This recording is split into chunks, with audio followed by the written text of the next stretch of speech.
Nehemiah chapter 5. We'll be covering the last part of the chapter. So let's begin reading together. Let's rise together and read. Starting in verse 1. It says, "Now the men and their wives raised a great outcry against their fellow Jews. Some were saying, 'We and our sons and daughters are numerous. In order for us to eat and stay alive, we must get grain.' Others were saying, 'We are mortgaging our fields, our vineyards, and our homes to get grain during this famine.' Still others were saying, 'We have had to borrow money to pay the king's tax on our fields and vineyards. Although we are of the same flesh and blood as our fellow Jews, and though our children are as good as theirs, yet we have to subject our sons and daughters to slavery. Some of our daughters have already been enslaved, but we are powerless because our fields and our vineyards belong to others.' When I heard their outcry and these charges, I was very angry. I pondered them in my mind and then accused the nobles and the officials. I told them, 'You are charging your own people interest.' So I called together a large meeting to deal with them and said, 'As far as possible, we have bought back our fellow Jews who were sold to the Gentiles. Now you are selling your own people, only for them to be sold back to us.' They kept quiet because they could not find anything to say. So I continued, 'What you are doing is not right. Shouldn't you walk in the fear of God to avoid the reproach of our Gentile enemies? I and my brothers and my men are also lending the people money and grain. But let us stop charging interest. Give back to them immediately their fields, vineyards, olive groves, and houses, and also the interest you are charging them, 1% of the money, grain, new wine, and olive oil. We will give it back,' they said, 'and we will not demand anything more from them. We will do as you say.' Then I summoned the priests and made the nobles and officials take an oath to do what they had promised. I also took out the folds of my robe and said, 'In this way may God shake out of the house and the possession anyone who does not keep this promise. So may such a person be shaken out and emptied.' At this, the whole assembly said, 'Amen,' and praised the Lord. And the people did as they had promised. Moreover, from the 20th year of the king Artaxerxes, when I was appointed to be their governor in the land of Judah, until his 32nd year, 12 years, neither I nor my brothers ate the food allotted to the governor. But the earlier governors, those preceding me, placed a heavy burden on the people and took 40 shekels of silver from them in addition to food and wine. Their assistants also lorded it over them. But out of the reverence for God, I did not act like that. Instead, I devoted myself to the work on this wall. All my men were assembled there for the work. We did not acquire any land. Furthermore, 150 Jews and officials ate at my table, as well as those who came to us from the surrounding nations. Each day 1 ox, 6 choice sheep, and some poultry were prepared for me, and every 10 days an abundant supply of wine of all kinds. In spite of all this, I never demanded the food allotted to the governor, because the demands were heavy on these people. Remember me with favor, my God, for all I have done for these people." You may have a seat.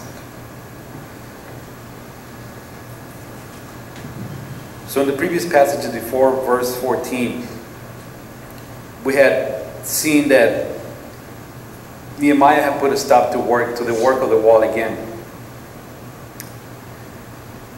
And the reason was because he found out about all this corruption that the city officials were doing, lending money and putting heavy burden on the people, taking advantage, taking their lands, taking their own children as slaves in return of payment. On top of that, they were taxing the people more than they should have. And these people were the ones who were supposed to be setting an example to the rest of the city. So not only were the officials, the city leaders, being corrupted, there was other people, only that Nehemiah was dealing with the main people, the officials. There was other people who were also taking advantage of other people who were not in the positions of power in the city. So what they were doing, this rich people, this high-powered city officials were taking advantage of the lower class and the middle class citizens, making them even lower. So pretty much what they were doing, the people were simply just surviving, trying to make ends meet, and the very little that they could make out of the land that was already overworked was being given over to these officials. There was a famine going on, and the reason the famine was going on is because when they left captivity, the land had not been worked. So a lot of people came with the very little food that was being able to be grown was not enough. And on top of that, you add the corruption of the people, already rich and becoming even more richer by taking advantage of the little people. Now the next lesson that we're going to learn from Nehemiah in this couple of verses that we're going to cover is how to handle a promotion. Because Nehemiah, originally being the cupbearer or the king, which is one of the highest position, a very delicate, very important position in the kingdom, in any kingdom, took a demotion to become a general contractor, being called by God. But he wasn't looking at it that way. He wasn't being, oh man, I gotta leave all these, accommodations that I have in this kingdom, in this castle, wherever he lived. I gotta give up all these luxuries, my food, my bed. He didn't even think about that. He simply prayed. Remember, he prayed for 3 months to receive confirmation from God. Not that he was doubting God, but he simply prayed, asking God to give him insight, to give him direction, to confirm, and also to prepare the people that were going to be doing this work, and also work on the king's heart, because the king approved of Nehemiah leaving, gave the okay to use the king's lumber from the forest, gave the okay to send people to protect them, letters, so that other people surrounding cities will not oppose him. Even though we keep seeing Tobiah and Sanballat keep coming up, later on we're going to keep seeing these guys rise up and then use their own people, the Jews, their own people within, to corrupt them even after the work has been done. This is going to be years after. I keep reading Nehemiah and I keep reading further and further. We're in chapter 5. I read up to chapter 13 and see how it's almost like a movie.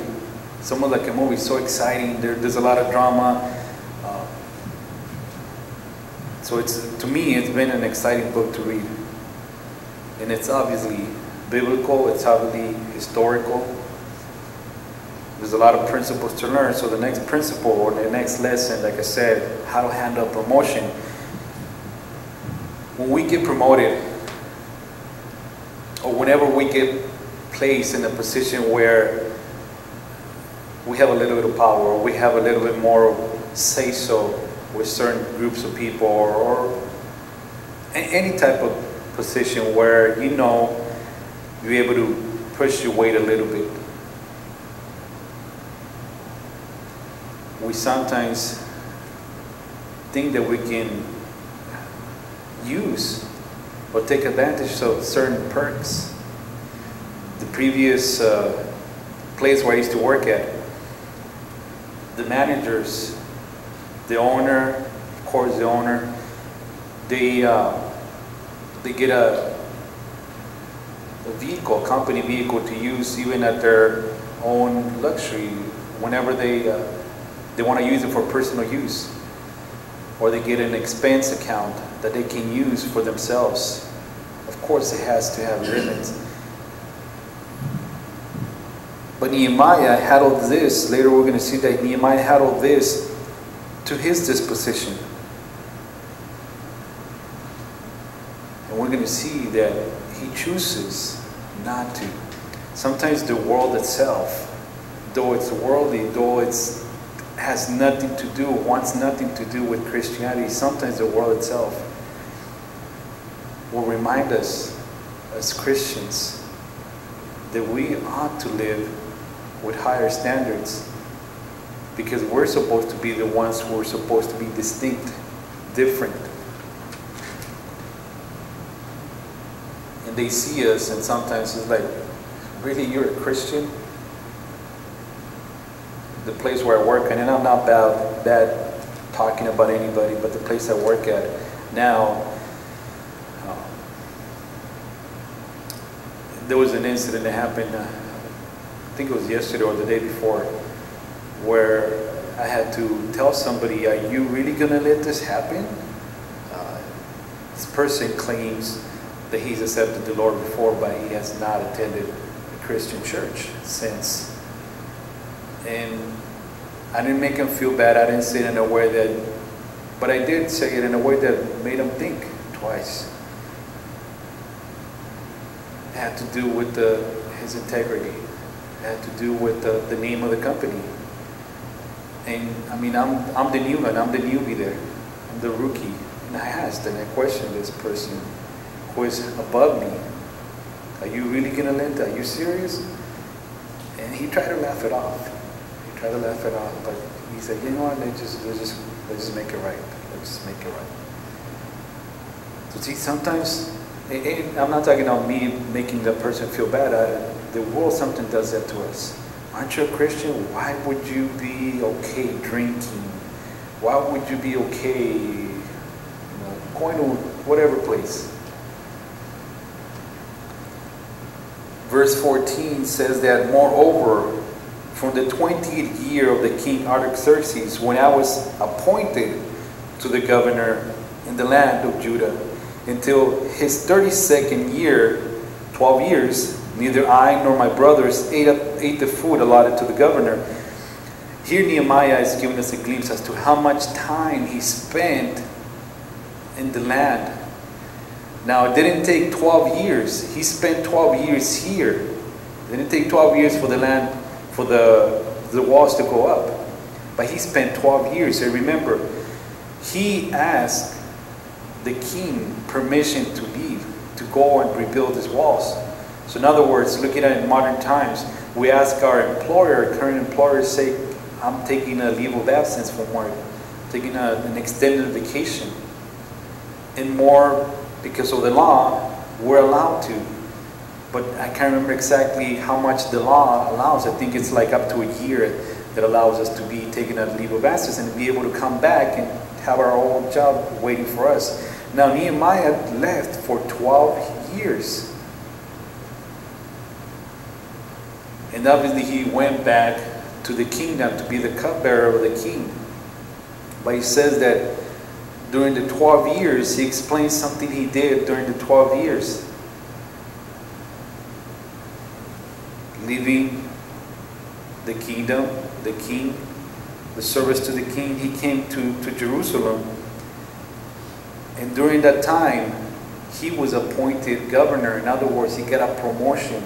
Not that he went and applied and that was his plan. He didn't say, well, there's nobody ruling the land properly, I'm going to take advantage of this. There are times too when we Christians living above reproach from the rest of the world will get recognized. I know one person in particular who is in the military, young person from Puerto Rico.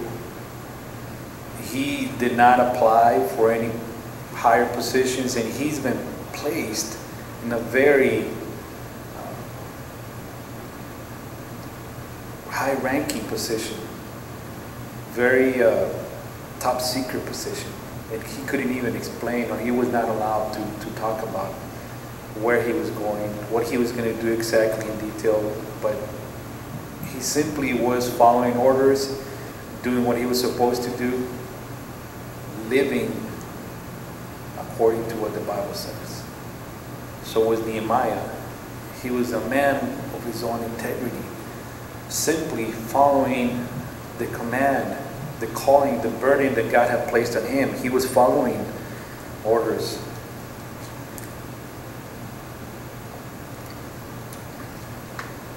And he did not take advantage of the perks that came along with that position. It says that neither I nor my brothers ate the food allotted to the governors. In other words, the governors probably had a certain amount of food or certain things that they were supposed to be receiving. And he said, I didn't take advantage of that. I did not take. There was no need for me to take advantage of it. There was nothing. And of course, it says his brothers were there. In other words, his own family. Now, it doesn't say that his own family, he said, hey, I'm already in a position where I can give them a cut of these perks. Because later we're going to see that he has them also working. Verse 15 says, but the earlier governors, those preceding me, placed a heavy burden on the people and took 40 shekels of silver from them, in addition to the food and wine. Their assistants also lorded it over the people. But out of the reverence for God, I did not act like that. I did not act like that. So in other words, again, he mentions that his brothers were there with him. It did not say that he gave them an opportunity to, hey, I'm going to place you in a position where you're going to make a lot of money. He put them to work. He called them, and because at the beginning, remember at the beginning of the book, the first chapter, who's the one that came and told Nehemiah what was going on? His own brother came and told him. That's what sparked his heart to hurt for the people even more. He already knew things like that was happening, but now after his own brother came, it became even more personal, knowing that his family was out of captivity, now in the city. But he wasn't only doing it for his own family, he was doing it for his people who were coming out of captivity, and now even more so knowing that coming out of captivity, being enslaved, coming out thinking they're free, now being enslaved even more so by their own people. And Nehemiah was looking at this through God's eyes. The previous rulers of the land were taking advantage of the people's misery, taxing them even heavier. It says that they taxed them 40 shekels of silver. Current times right now, 40 shekels of silver is about $30,000+ of money, US dollars. An average, currently right now, an average middle class wage is about $50,000 a year. I don't even know what $50,000 look like. But they were taking approximately $30,000. But in silver, 40 shekels of silver.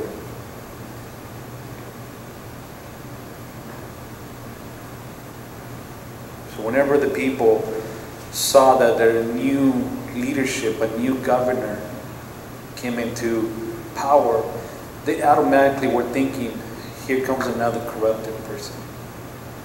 They just give them what they're going to ask. What they've always asked, they just give it to them. Our neighbors on the south, the country on the south, Mexico, we all have backgrounds from Mexico. And there's a saying there, one of the parties, El PRI, P-R-I, there's a saying that nobody wins against this party, because this is the corrupted party. It doesn't matter how many votes the other party gets. This party is always going to win. This is the corrupted party. This is the one that is going to be in it for the money. This is the one party. They make 1,000 promises. They're going to overturn the drug lords, the cartels, and they're going to make the country better in a few years in. Now, some of them have been good presidents, but they've been threatened because of the good work that they've started. Now, these people in Jerusalem saw that Nehemiah came, so they thought, well, here's another guy that's just gonna take advantage of us. They just give them all the luxury that we've been giving to the previous governors. And Nehemiah said, I did not do that. I did not act like that. So $30,000 $30,000 a year. On top of that, they were giving them food. It says food and wine. In other words, they were giving them food, 40 shekels of silver, food, and even providing for their entertainment, wine.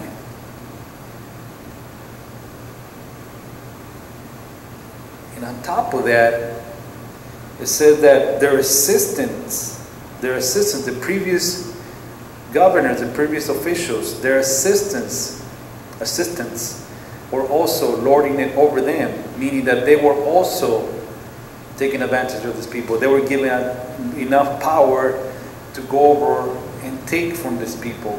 They're already being taxed $30,000. Imagine that. Say you do make about $50,000 a year. They take away $30,000 from you. On top of that, you gotta provide food for the governor and provide for entertainment, which is wine, for them. How does that leave you? That's what was going on with these people. They were asking for money, borrowing money, and because they could not pay back the money, they could not keep up with the lands, they had to give away their own children. Their own daughters were being enslaved. They were being placed in bondage.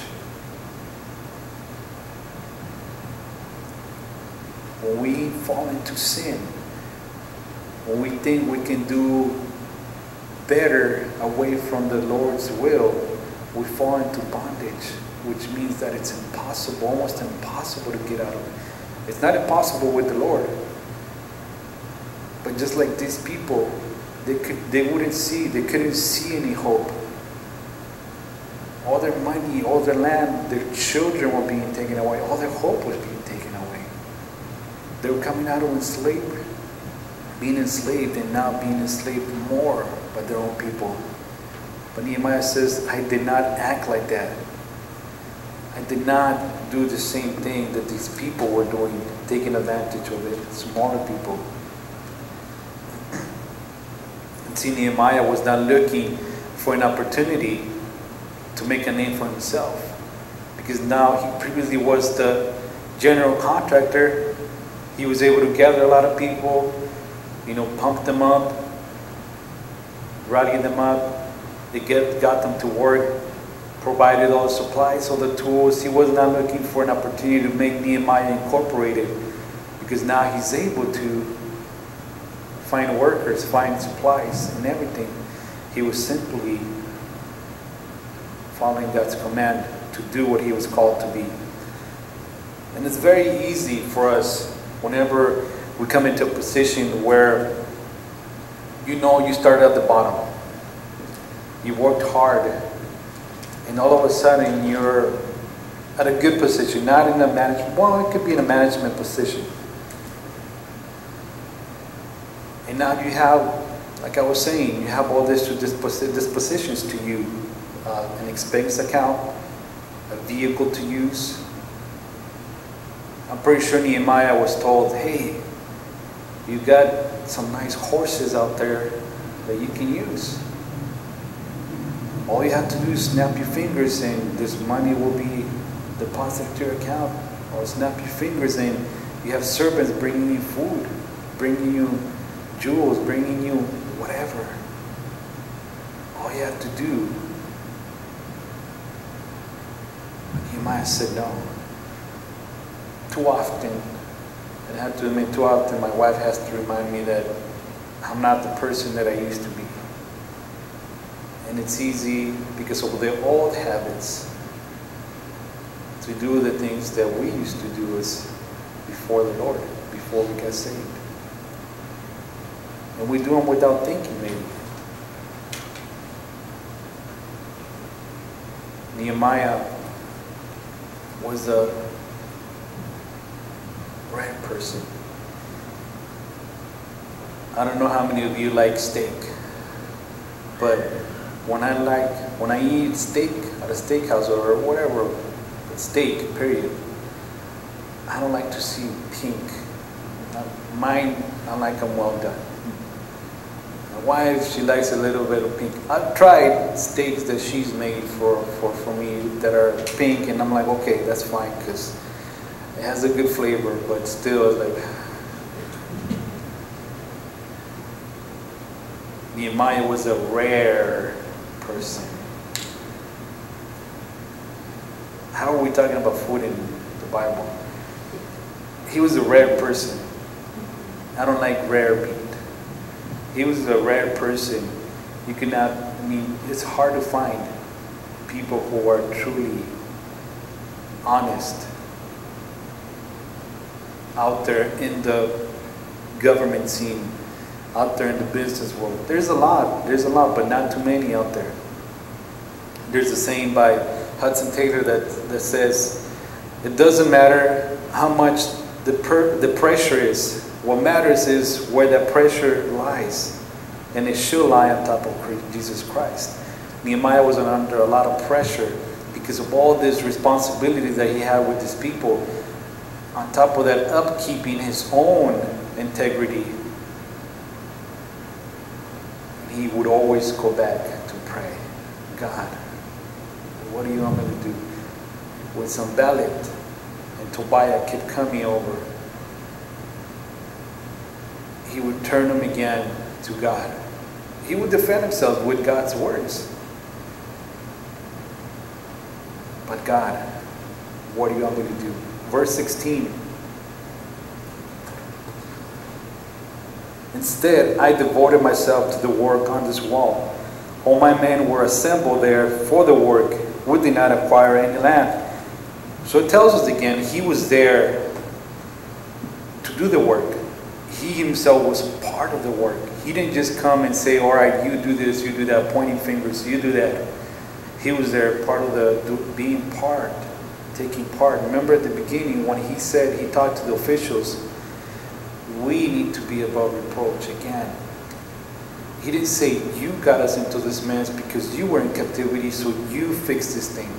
Call me, I'll be in the office. No, he said, we need not to be a reproach against these people. We need to do this. We need to be above reproach. He said that in verse 9 of the same chapter. We need to be above reproach.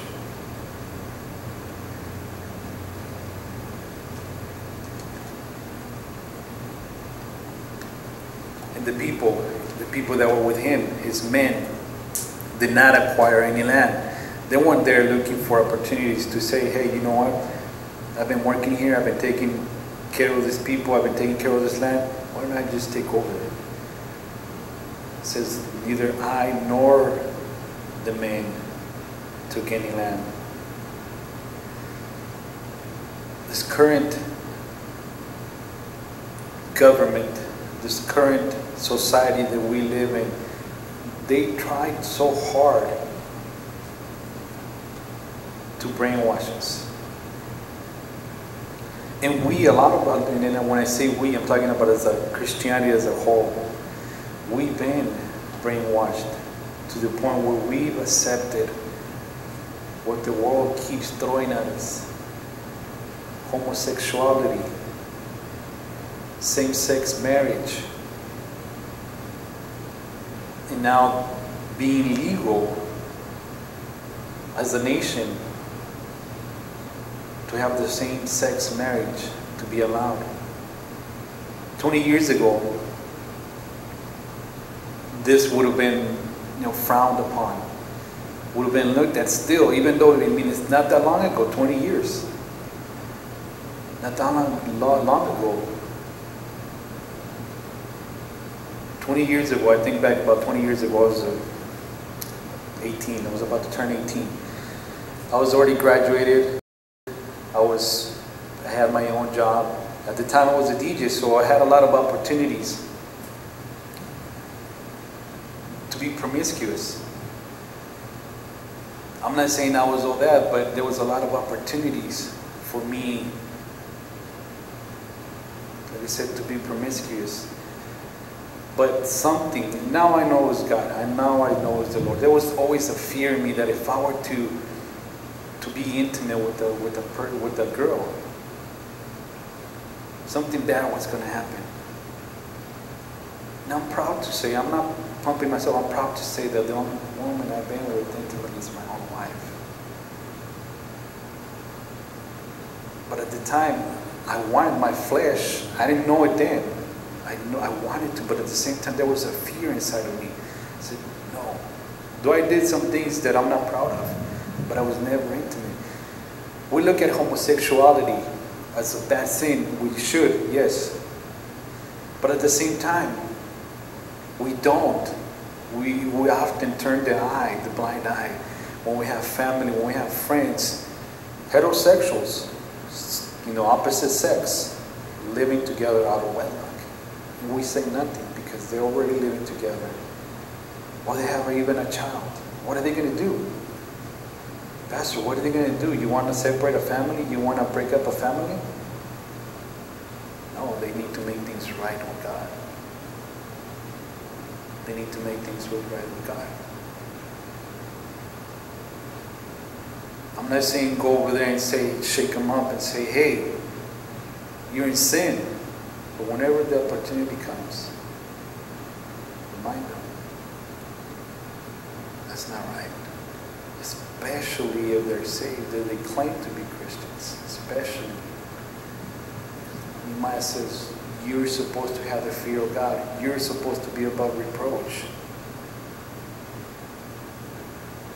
And here we are. Talking about promiscuity and how this world is already full of that. And talking about how 20 years ago, even when I was in high school, a little bit more than 20 years ago, when I was in high school, I wouldn't even see those things when I was in school. Now it's just like a normal thing. It's become the normal thing to see that. To see kids having kids. I know it used to be like a joke, but now it's really kids having kids because they have not grown up mentally, spiritually. They have not grown up. They're kids having more kids.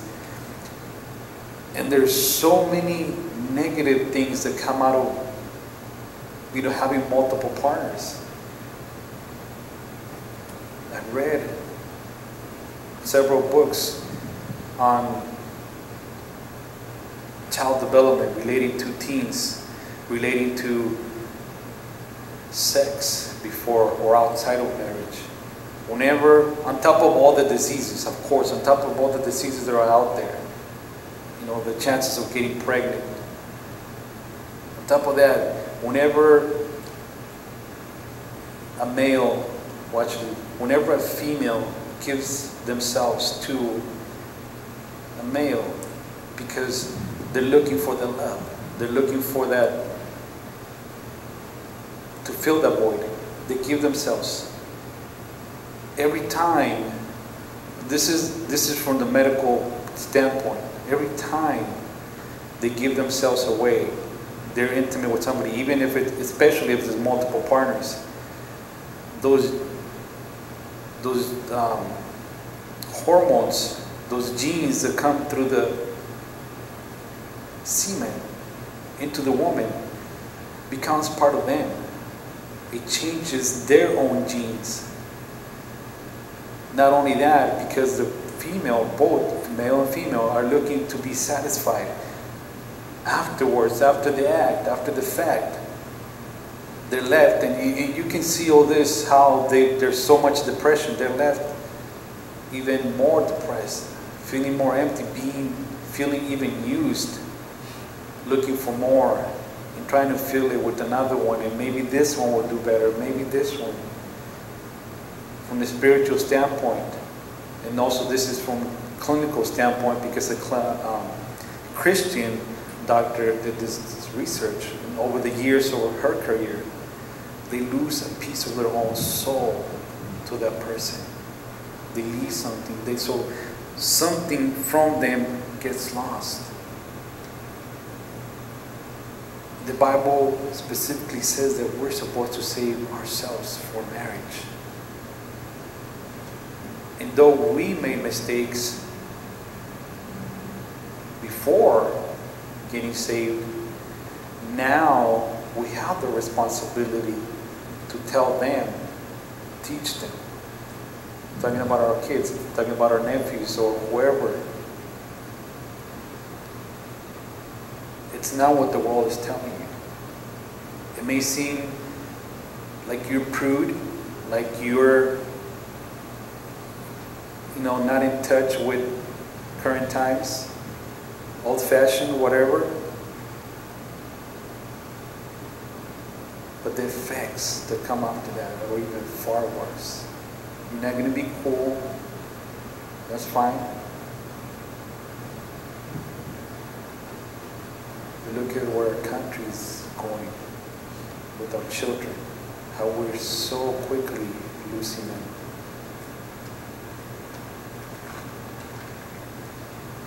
Verse 17. It says, furthermore, 150 Jews and officials ate at my table, as well as those who came to us from the surrounding nations. Each day 1 ox, 6 choice sheep, and some poultry were prepared for me. See, I told you guys earlier that Nehemiah was Texan. He likes barbecue.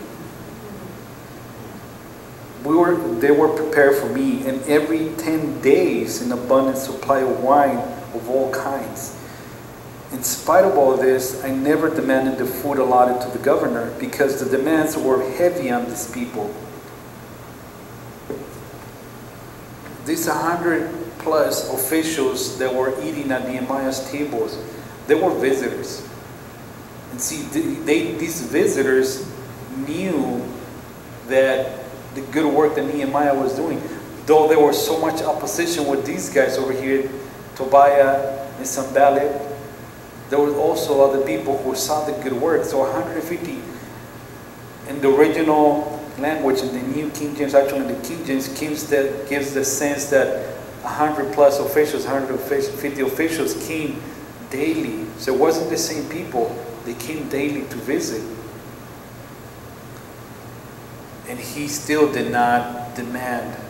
He provided for them because they were eating on his table, but he did not demand the supply from them. Again, Nehemiah was simply being humble. He was simply following. If he knew the New Testament, he would probably be able to quote Matthew 7:13 and 14, which says, excuse me, wide is the gate and broad is the road that leads to destruction, but small and narrow is the road that leads to life, and only a few find it.